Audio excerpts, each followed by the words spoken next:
Hey guys, today I'm going to tell you does Samsung Galaxy A17 have FM radio? If you're using A17 and you're looking for FM radio in your phone, so the answer is unfortunately not. Your A17 have not any built-in FM radio. If you have, you can easily find it in your app drawer or app screen.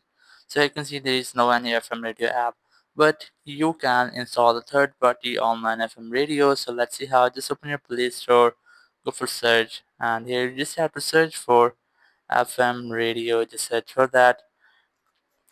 From here, you just have to install a compatible app for your phone.